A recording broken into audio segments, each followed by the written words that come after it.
Are you struggling with period pain? Then this video is for you.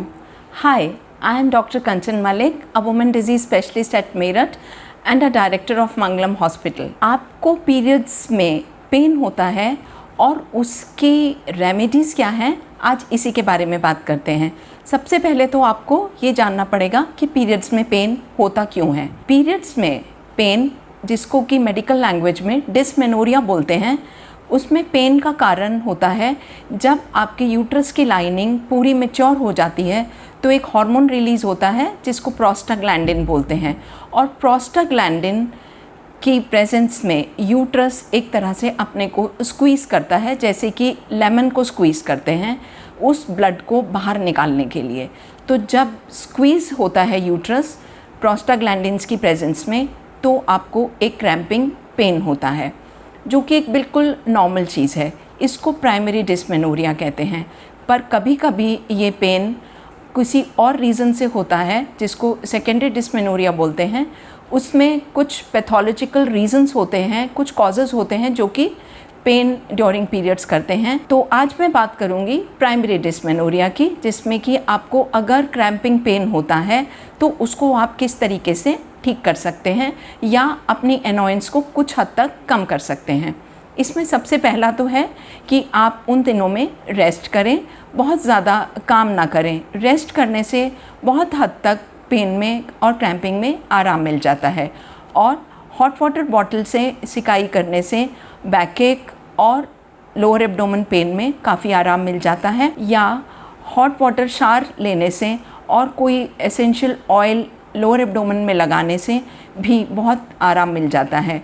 और अगर सिर्फ hot water bottle से ही आराम मिल जाता है तो आपको कोई भी मेडिसिन लेने की ज़रूरत नहीं होती है। दूसरी चीज़ होती है कि आप कोई एंटीस्पाज्मोटिक्स खा सकते हैं, पैरासीटामॉल खा सकते हैं, आइबुप्रोफेन खा सकते हैं, या कोई भी ऐसी मेडिसिन जो प्रोस्टाग्लैंडिन की एंटी होती हैं, उनको खाने से भी आपका पेन कम हो जाता है, जिन्हें NSAIDs कहते हैं।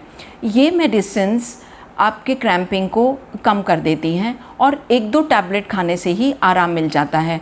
पर अगर ये टैबलेट्स आपको ज़्यादा मात्रा में खानी पड़ती हैं और 3-4 दिन तक लगातार खानी पड़ती हैं तो आप समझ लें कि ये प्राइमरी डिस्मेनोरिया नहीं, कहीं कोई अंडरलाइंग कॉज तो नहीं है और इसके लिए आपको डॉक्टर की सलाह की ज़रूरत है। फिर तीसरी रेमेडी है जिसमें आप yoga, exercise, meditation, deep breathing exercises कर सकते हैं और पेन को काफ़ी हद तक कम कर सकते हैं। और कुछ रेमेडीज़ हैं जो कि इस क्रैम्पिंग को कम करती हैं। इसमें मैग्नीशियम का बहुत रोल है। मैग्नीशियम जो मसल्स होती हैं उनको रिलैक्स करने में मदद करता है। तो जो भी चीज़ें जिनमें मैग्नीशियम की मात्रा ज़्यादा होती है उनके सेवन करने से भी डिस्मेनोरिया कम हो जाता है। मैग्नीशियम पम्पकिन सीड्स में होता है, मैग्नीशियम बनाना में होता है और मैग्नीशियम डार्क चॉकलेट में भी होता है। तो समझ लीजिए, अगर आपने एक बनाना खा लिया तो भी आपको पेन कम हो जाएगा, या अगर आपने थोड़ी सी डार्क चॉकलेट खा ली तो भी आपको पेन बहुत कम हो जाएगा। तो कितना आसान है, अगर आपने एक चंक डार्क चॉकलेट का खा लिया या एक बनाना खा लिया या एक स्पून पम्पकिन सीड का खा लिया और आपका पेन कम हो जाएगा।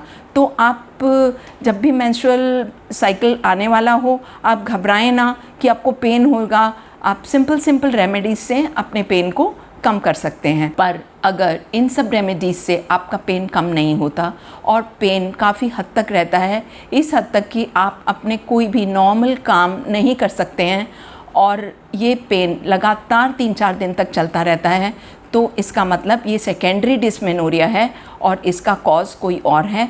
जो मेन कॉजेज़ हैं उनमें हैं एंडोमेट्रियोसिस, फाइब्रॉइड यूट्रस या पेल्विक इन्फ्लेमेटरी डिसीज़। तो इन सब चीज़ों को पता लगाने के लिए अगर आपका पेन लगातार चलता रहता है तो आपको अपने डॉक्टर से मिलना है। वो आपके अंडरलाइंग कॉज को ढूंढेंगे और उसी तरीके से उसका ट्रीटमेंट करेंगे। तो गर्ल्स में भी अगर ये पेन इतना लंबा चलता है कि वो अपने स्कूल नहीं जा सकती हैं या अपने कोई भी काम नहीं कर सकती हैं, तो आपको सेकेंडरी डिस्मेनोरिया के बारे में सोचना पड़ेगा। तो आप अगर मेंस्ट्रुअल साइकिल हैं उनको स्मार्टली मैनेज करिए, बिल्कुल परेशान ना होइए।